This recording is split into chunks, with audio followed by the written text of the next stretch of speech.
Bienvenidos mis apreciados y queridos hermanos. Dios les bendiga, Dios les guarde grandemente. Hemos llegado a la lección número 10. Por medio del comentario bíblico adventista vamos a profundizar un poco más para entender qué nos quiere decir los textos principales de la lección de escuela sabática y aún así poder aumentar ese conocimiento de la palabra de Dios. Como lo dice nuestro canal Aprendiendo de Jesús, ese es nuestro principal objetivo y queremos que cada día podamos aprender más de Él. Esperamos que puedan suscribirse a nuestro canal si aún no lo han hecho, que puedan compartir este video, darle like para que puedan muchas más personas conocer del amor del Señor como lo estamos haciendo tú y yo en este momento. Vamos a orar para que Dios nos dé la bendición y la tranquilidad de que su Espíritu estará con cada uno de nosotros en este estudio. Padre Santo que estás en el cielo, gracias te damos, Señor, por tus bendiciones, por tus cuidados. Al iniciar este estudio de nuestra lección de escuela sabática, donde el comentario bíblico nos profundiza aún más lo que debemos aprender, pedimos tu dirección para que sea tu Espíritu quien esté con nosotros, nos dé sabiduría y entendimiento. Te pido, Señor, por todas las familias que puedan escuchar este mensaje, bendícelas, oh Dios, en Jesús. Amén. Ezequiel capítulo 24, el comentario bíblico adventista nos dice, versículo 16, yo te quito. Se le informa a Ezequiel que su esposa, a quien ama profundamente, está a punto de morir. No necesitamos inferir de las palabras que se emplean aquí que su muerte fue el resultado de la acción directa de Dios. Es posible que la esposa de Ezequiel hubiera estado enferma por algún tiempo y Dios puede haber advertido al profeta que ella pronto moriría.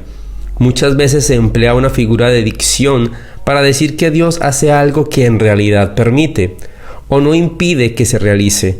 Satanás es el autor del pecado, del sufrimiento y de la muerte. Sin embargo, Dios se deleita en tomar lo que el enemigo provoca para molestar y lo convierte en algo que resulta provechoso.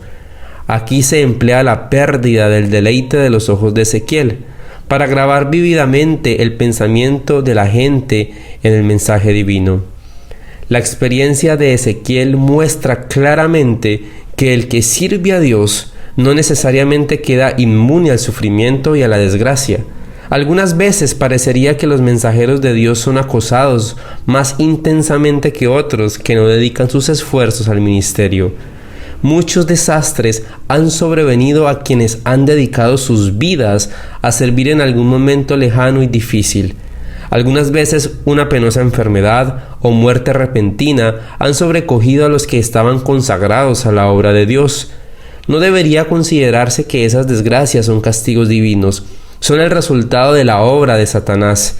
Debe permitirse que el enemigo llegue hasta las almas para que no pueda al fin afirmar que no tuvo suficiente oportunidad. Este principio queda demostrado en la historia de Job. Sin embargo, cuando el enemigo aflige a los hijos de Dios, el Señor se deleita en hacer que la tristeza redunde en beneficio y sirva para la purificación de los que quedan. Éxodo capítulo 32. Moisés tardaba.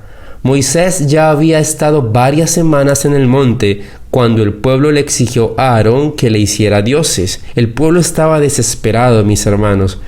La larga ausencia de Moisés los había dejado inquietos e impacientes. Les faltaba la fe de Moisés y de sus padres, quienes se sostuvieron como viendo al invisible. Es digno de notarse que la demora de Moisés se transformó en motivo de apostasía para el pueblo de Dios. Del mismo modo, algunos no estarán listos para recibir al Señor cuando venga la segunda vez. En ese día muchos dirán, mi Señor tarda en venir, y se entregarán a la maldad. Los israelitas temían que los hubiera abandonado su dirigente, del cual habían llegado a depender. Mientras tenían a Moisés con ellos para animarlos con sus exhortaciones y apoyarlos con su ejemplo, lograban mantener una vida espiritual más elevada y andaban por fe, no por la vista, no por lo que ellos podían observar a su alrededor, sino por la fe en su corazón. Cuando su presencia les fue quitada, hubo una reacción y triunfó la carne sobre el espíritu. Aunque desde la llanura se podía ver claramente en la cima del monte la oscura nube en la cual había entrado Moisés cuando subió al monte con Josué, y esa nube se iluminaba de tanto en tanto con los rayos de la presencia divina, les parecía a muchos que Moisés los había abandonado o que había sido consumido por el fuego devorador. El escenario estaba preparado para una dolorosa manifestación de idolatría. Esta experiencia presenta unos más de esos contrastes notables tan característicos de la Biblia, como por ejemplo el de Cristo en gloria sobre el monte de la transfiguración y sus discípulos en la llanura disgustados y derrotados. En este pasaje, mientras Moisés estaba en el monte recibiendo las tablas de la ley y las instrucciones concernientes al verdadero culto y el excelso y sagrado oficio del sumo sacerdote, el pueblo en el llano notoriamente estaba desobedeciendo al Señor, y paradójicamente fueron inducidos a la idolatría por el mismo que había sido designado para ministrar ante el Señor, Aarón. Si el hermano de Moisés hubiese tenido fe y firmeza de carácter, este triste incidente de la historia de Israel podría haberse evitado. La debilidad de carácter demostrada por Aarón y su espíritu de transigencia con el pecado no solo hicieron inefectivo su liderazgo espiritual, sino que lo transformaron en un dirigente rebelde. Asnos dioses. Durante su permanencia en Egipto, los hebreos se habían acostumbrado a formas materiales de la deidad. Por eso les resultaba difícil confiar en un Dios invisible. Aunque la palabra hebrea traducida dioses es Elohim, o sea que está en plural, algunos eruditos bíblicos afirman que aquí y en el versículo 4, 8 y 31 debe traducirse un Dios. Lo más probable es que los israelitas pretendieron hacer una representación de Elohim para rendirle culto, transgrediendo el claro mandamiento del Decálogo. En su extravío, trataron de celebrar una fiesta a Dios visible para ellos en un becerro. Cansados de esperar tanto tiempo en el Sinaí y deseosos de continuar su viaje a la tierra prometida, los israelitas exigieron ser encabezados por un Dios visible que les inspirara confianza y valor. Cuanto mejor hubiera sido que hubiesen usado este periodo de espera para meditar en la ley de Dios y hubiesen preparado así sus corazones para recibir mayores revelaciones de Él. Si lo hubiesen hecho, hubieran podido resistir esta tentación. En buena medida, el espíritu de apostasía fue generado por la multitud de toda clase de gente que se había unido con los israelitas a fin de escapar a las plagas de Egipto. Estas personas fueron un constante estorbo y una trampa para Israel. Pueden compararse con los ociosos. Alarmado por la locura desenfrenada del pueblo y su actitud amenazadora, y viendo en peligro su propia seguridad, Aarón se rindió ante las demandas de la multitud en vez de defender con toda nobleza y valor el honor de Dios. Con la esperanza de que se negasen a entregar sus apreciadas pertenencias, mandó que se recolectaran zarcillos de oro, pero en esto se equivocó. Una vez que hubo dado el primer paso, no pudo dar marcha atrás. Cuando nosotros damos entrada al pecado, estamos abriendo una puerta que difícilmente vamos a cerrar sin la ayuda de Dios. Sintiendo la aprobación popular, Aarón se identificó aún más con esta apostasía, declarando que harían fiesta. Esta debía ser fiesta para Jehová. Este espíritu de transigencia, el esfuerzo por armonizar el culto del Señor con el de los ídolos, no se manifestó solamente en este caso. También habría de motivar gran parte de la idolatría que aquejaría a Israel en un futuro. Madrugaron.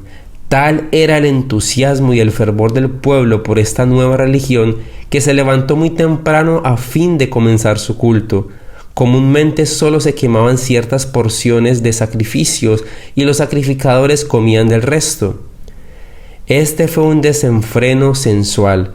Las fiestas religiosas paganas terminaban en las orgías más relajadas. Este episodio ilustra la lucha constante que hay en la naturaleza humana entre la carne y el espíritu. Desde el momento en que los israelitas salieron de Egipto, habían estado viviendo una vida espiritual dependiendo del Dios invisible y reposando bajo su protección. Pero a la larga, cuando no experimentaron la influencia del ejemplo y de la dirección de Moisés, prevaleció el mal. Se volvieron a la idolatría y con ella el libertinaje tan íntimamente ligado al culto pagano. El placer sensual pasaba por religión. Una religión tal tiene el mismo atractivo hoy para las multitudes como lo tenía en los días de Israel. Todavía existen dirigentes dóciles que se doblegan ante los deseos de los que no están consagrados a Dios. Dirigentes que llevan a sus seguidores al pecado. Dios había desheredado a Israel, ya no hablaba de él como mi pueblo, había quebrantado el pacto hecho con Dios y se había apartado de su cuidado y dirección. El odio al pecado es inherente al carácter divino. Dios ama al pecador, pero odia al pecado. Moisés, muy alejado del campamento, no sabía lo que estaba ocurriendo abajo. Hacía tan solo unas pocas semanas desde que el pueblo se había comprometido en un solemne pacto con Dios y le había prometido obedecerle. Ahora, ese pacto había sido quebrantado. Al no tener raíz en sí mismos, cuando sobrevino la tentación, cayeron fácilmente en el pecado.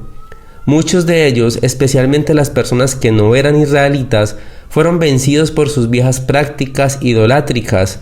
La expresión de dura cerviz da la idea caprichosa de obstinación, como la de un caballo que endurece el pescuezo cuando se tiran las riendas hacia la derecha o hacia la izquierda, negándose a seguir en la sección o dirección deseada. Dios estaba probando a Moisés y preparándolo para lo que vendría en el futuro. Esta no fue la última vez cuando pasó por la experiencia. Moisés percibió que la propuesta de Dios no era definitiva e intercedió por su pueblo. El Señor puso ante Moisés la oportunidad de escoger entre su propia gloria y la honra de Dios y el bienestar de los que estaban bajo su cuidado. Noblemente estuvo a la altura de la situación y probó su leal consagración a Dios y la tarea que se le fue encomendada. Moisés replica que Israel es todavía el pueblo de Dios y no suyo. Dios había hecho tanto por ellos que seguramente no los dejaría ahora, reconociendo así el fracaso de su propio plan. Moisés puso eso como primer argumento, afirmando que Dios no podía retractarse. Moisés no podía excusar el pecado de su pueblo, pero podía interceder por él para que fuese perdonado. Las naciones circunvecinas habían sabido de la maravillosa liberación de los hebreos de Egipto y como resultado temían lo que el Señor pudiese hacer en favor de Israel. Por lo tanto, si Israel era destruido, los paganos se regocijarían y Dios sería deshonrado. Las acusaciones de los egipcios resultarían verdaderas y se vería que en vez de llevar a su pueblo al desierto a sacrificar, lo había llevado allí para ser sacrificado. El segundo ruego de Moisés fue que se evitara que los paganos se regocijaran en triunfo sobre Israel. En tercer lugar, Moisés le recuerda a Dios sus promesas a Abraham, a Isaac. Hasta ese momento, las promesas solo habían tenido cumplimiento parcial, pero seguramente Dios no faltaría a su palabra. El Señor se conmovió por la oración ferviente y desinteresada de su fiel siervo. Dios no podía rechazar los ruegos de uno que pensaba más en su pueblo que en su propia exaltación y honor. ¡Qué tributo para el carácter de Moisés! ¡Qué revelación del amor divino! Las palabras «Jehová se arrepintió» son un débil intento de expresar la voluntad divina en lenguaje humano. En realidad, Dios no puede cambiar de propósito porque conoce lo por venir desde el principio. Sin embargo, cuando los pecadores abandonan el pecado y se vuelven a Él, cuando sus hijos le suplican misericordia y perdón, entonces Dios se arrepiente, cambia de la ira a la misericordia, del castigo al generoso perdón. Mateo capítulo 5. Amarás. La palabra amar implica tantas ideas diferentes que en el verdadero significado del verbo agapak se tergiversa. Los griegos tenían 3 verbos para expresar las ideas que se expresan por medio del verbo llamar, apak, filek y erak. Describe en general el amor afectuoso, basado en emociones y afectos. Es el amor entre amigos, entre familiares. Es el cariño de quienes también nos tienen cariño. Se lo traduce correctamente como querer. El verbo erak no aparece en el Nuevo Testamento, se refiere al amor sensual, es la raíz de la palabra erotismo y como tal describe el amor que se manifiesta en el plano físico. El verbo agapak se relaciona con el respeto y la estima, es un principio de acción y no de una acción regida por sentimientos. Pone en acción las facultades superiores de la mente y de la inteligencia. Al paso que el verbo philek implica amar a quienes nos aman, el verbo agapak expresa respetar, estimar y amar aún a quienes no nos aman. Demuestra un amor altruista, mientras que el verbo erak describe un amor puramente egoísta, y aún el sentimiento expresado con philek puede estar teñido de egoísmo. El sustantivo correspondiente con este verbo agap se encuentra casi exclusivamente en la Biblia. El agap del Nuevo Testamento es el amor más puro y excelso, amor que no puede ser igualado, amor que obliga a una persona a sacrificarse en bien de otros. Implica reverencia para Dios y respeto a los prójimos.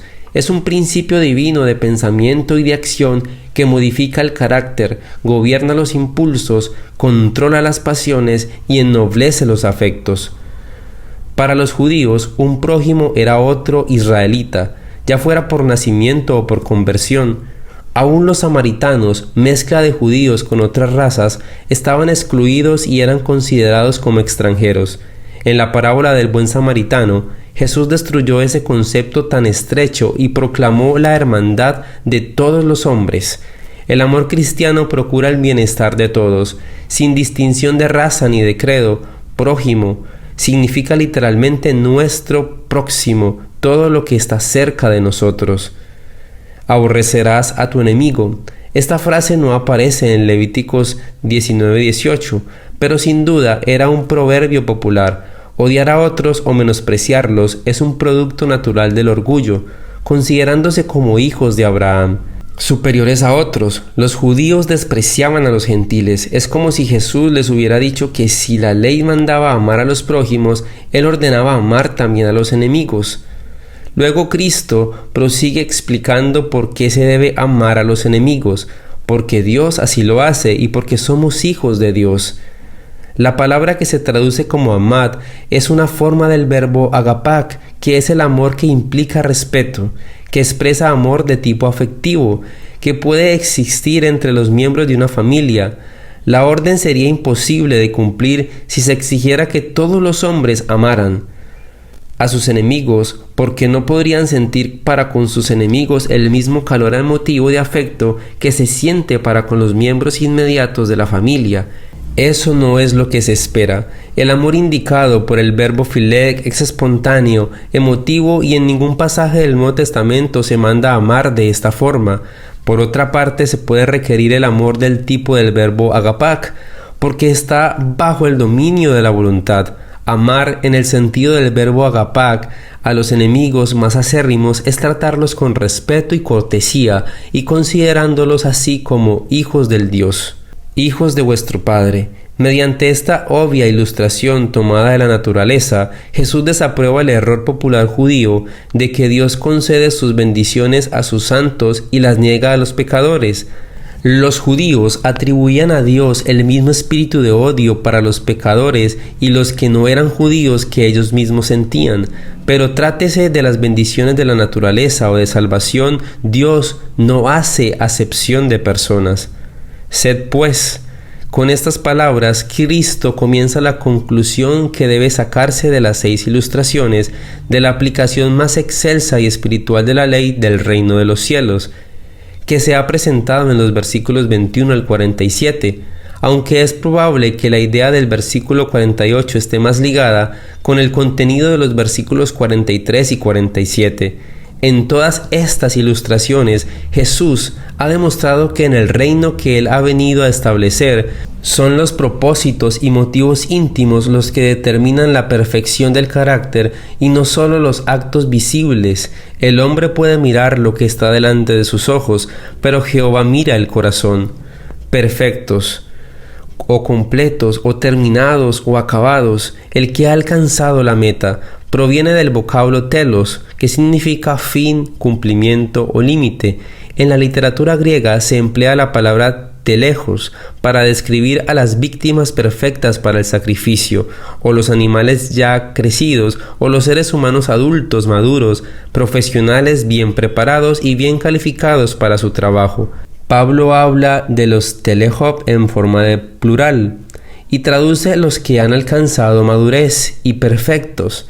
Al mismo tiempo comprende que hay nuevas alturas que alcanzar y que él mismo no ha alcanzado la perfección final. En el Nuevo Testamento se emplea la palabra telejos para describir a hombres que son físicamente e intelectualmente maduros, con referencia a la palabra tam, el equivalente hebreo a esta misma palabra que significa perfección. Jesús no habla aquí de una impecabilidad absoluta en esta vida. La santificación es una obra progresiva. Muchos judíos se esforzaban arduamente para ser justos mediante sus propios esfuerzos, para ganarse la salvación mediante obras, pero en su minucioso legalismo prestaban tanta atención a los detalles diminutivos de la letra de la ley que perdían completamente de vista su espíritu. En el Sermón del Monte, Cristo procuró desviar su atención de la cáscara del trigo. Habían convertido la ley en un fin en sí misma, algo que debía guardarse porque sí, y habían olvidado que su propósito era que levantaran la mirada a los elevados ideales de su supremo amor a Dios y amor altruista para el prójimo. Algunos rabinos enseñaban que injusticia consistía en tener en la cuenta de uno en el cielo más acciones buenas que acciones malas. Es importante notar la relación que existe entre este pasaje, porque el ser hijos de vuestro Padre que está en los cielos es importante, equivale también a ser perfectos como vuestro Padre que está en los cielos es perfecto.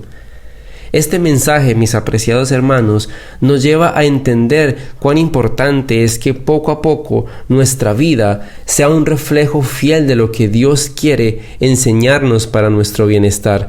La importancia de nuestra templanza, la importancia de que el Dios del cielo esté con cada uno de nosotros es relevante para nosotros. Las dificultades que hemos de arrostrar pueden ser disminuidas por la mansedumbre que se oculta en Cristo. Si poseemos la humildad de nuestro Maestro, nos elevaremos por encima de los desprecios, los rechazos, las molestias a las que estamos expuestos diariamente, y esas cosas dejan de oprimir nuestro espíritu.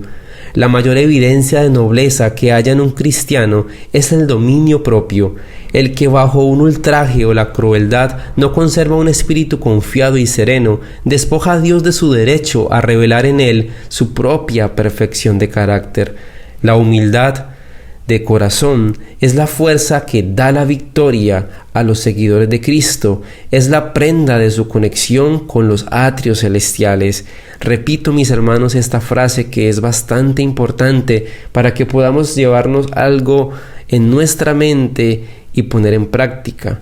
La humildad de corazón es la fuerza que da la victoria a los seguidores de Cristo. Es la prenda de su conexión con los atrios celestiales. Esto aparece en El deseado de todas las gentes, página 268. La humildad, somos humildes, son preguntas que nos podemos realizar, que podemos reflexionar. ¿De qué forma estamos nosotros nutriendo nuestro corazón? ¿De qué forma estamos nosotros recibiendo fuerza para poder acudir a la victoria?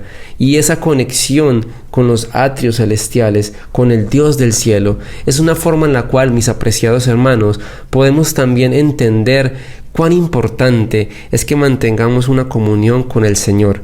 Cuán importante es que cada día tú y yo podamos aprender del Señor, podamos aprender de Jesús, para que así no nos sorprenda como ladrón en la noche, en un momento de desesperación, la tentación, y que podamos nosotros estar firmes para poder conseguir la victoria. Nuestro corazón debe ser humilde, debemos tener un espíritu contrito y humillado para poder caer a los pies del Señor, para poder ir en pos de aquel que ha hecho por nosotros el mérito posible para nuestra salvación. Esa humildad que nos permite acercarnos a Cristo y también, sin lugar a dudas, nos permite acercarnos a aquellas personas que necesitan conocer del amor del Señor.